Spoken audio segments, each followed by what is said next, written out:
there's a bar for films that come out at the box office, and there's a whole other one that I have. So you were sideways. Yes. It's supposed to go down. Yeah, because they're equal. The bars don't go sideways. They're separate. You see? So this is a bar. Bars. Yeah, this is a bar, and this is another one over here. No, they're not up and down. Oh, okay. They're on totally different plateaus. Okay. Yeah, I put that film in a different. How do we want to start out? You can we can start introducing ourselves. What's the name? Why don't we introduce each other? Okay. Okay. What's the name of the room? It's called Chai and Gray. Okay. A date night with the doctors.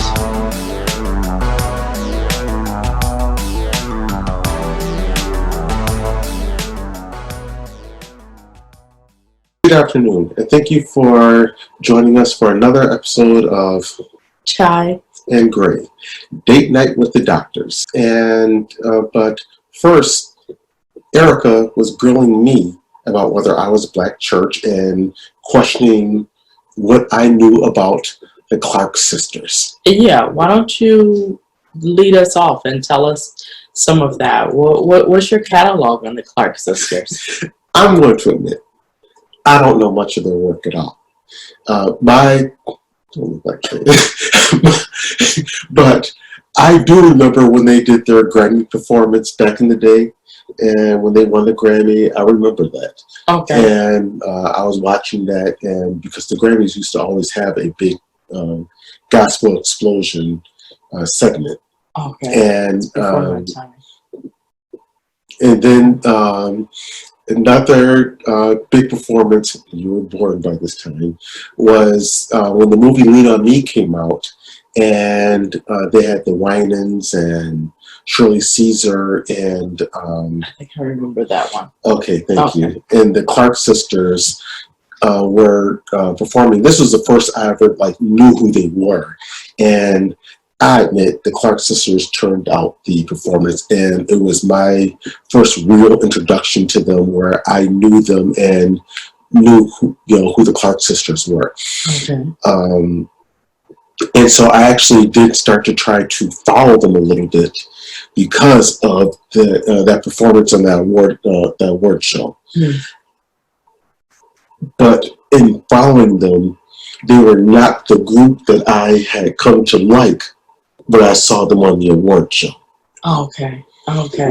Well, let me tell you then some of my earliest Clark sisters experience. Okay. So, of course, you brought the sunshine, but as I mentioned before, Is My Living in Vain, and hearing some of their backstory on interviews and much later on, TBN performances, and they always struck me as fairly authentic, though not perfect.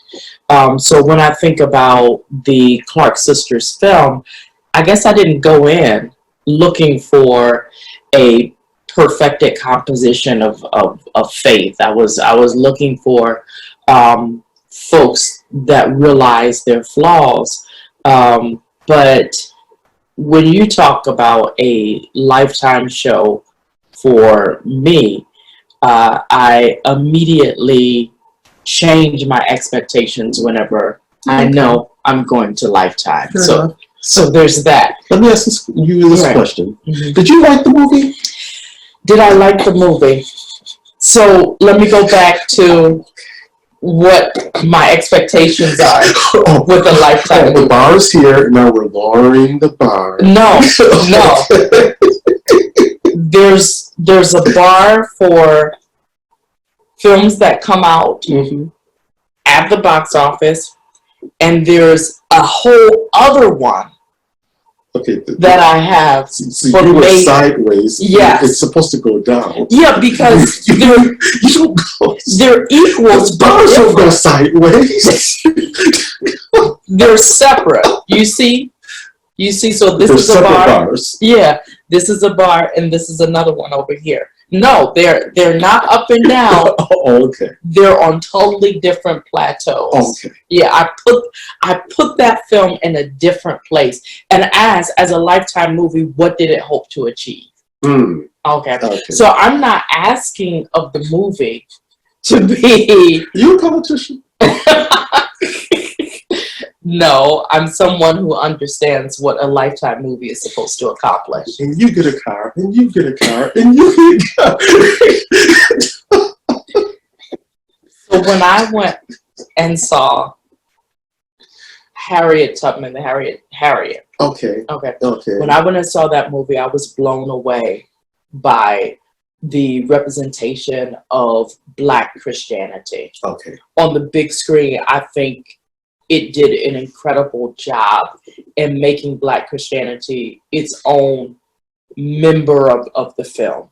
I think it carried that well, but it was able to do that as a box office film. I don't think a Lifetime movie was even supposed to accomplish that. So when I look at what the film was supposed to accomplish, for me, it was about representation in a different way. Okay.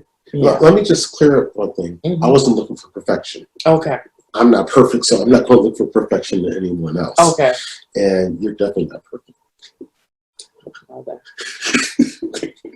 Anyway. Well, I'm laughing by myself. Okay.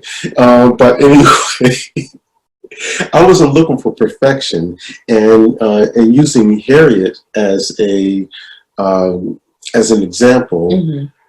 we saw her faith and her work together. Right. All I heard was a profession of faith Mm-hmm. in the Clark sister movie.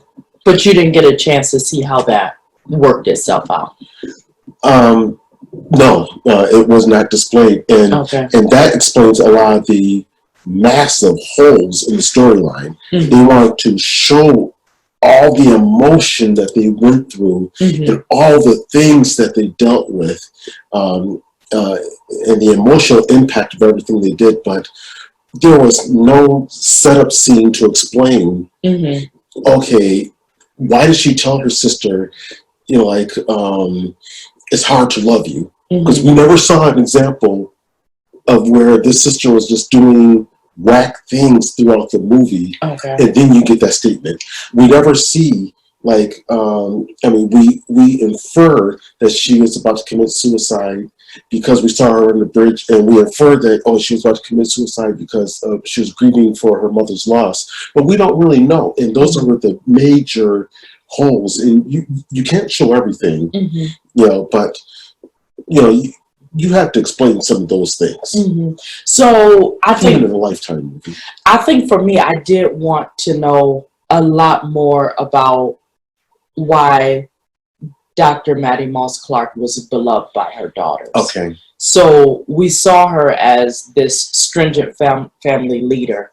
But what was missing, I would say all up until the end where she's laying in the hospital bed, speaking so proudly of her daughters, what was missing was the kind of care that she had for her daughters. Some of those softer notes that would have conveyed to the audience why they stayed for what was all-out abuse against them. Yes. I think that was a missing piece for me that I wanted more information on. But let me tell you where I thought the movie did good. And to your question of did I like it or not?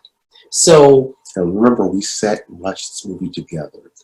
Bell Hooks says in Reel to Reel, she starts off talking about, you remember this, about why people go to the movies or say that they like a movie. Mm-hmm. And she says it's because people will often say it was so real. Yeah. Okay, so there's something there about seeing your real life or representations of your real life on the screen. Well, now Bell Hooks knocks all of that down. Yes, she's just be authentic. Yeah, because you did too many things. You had to have rehearsals. You had to someone wrote a script. yeah, and you did too many things, and so authenticity can't be achieved on the screen. yeah. So there's all these layers for me as a complex reader. There are all of these layers of viewing. So I'm operating when I go and see a film or watch something like this on what level do I want to view this on? And if I just work on the level of representation, this was the first time for me as a Black woman who grew up in a Pentecostal-Holiness setting. This was the first time that I saw that story Okay. on television. And that for me, and I think for a lot of other people, was huge because, you know, I never thought I would see someone on a major TV series not being allowed to wear pants, you know, as a marker of Christian faith. See, I need to see the Black United Methodist story on the screen. Okay. So things like the doctrine of sanctification.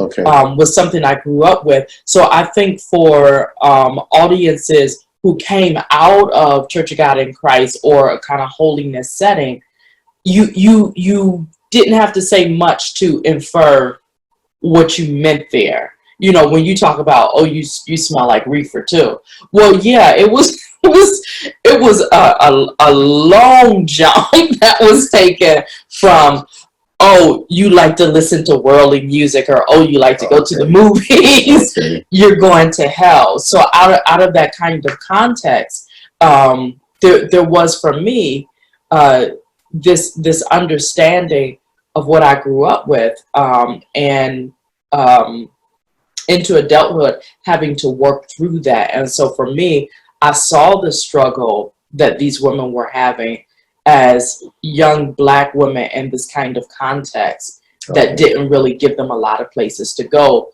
with things like sex, sexuality, their bodies.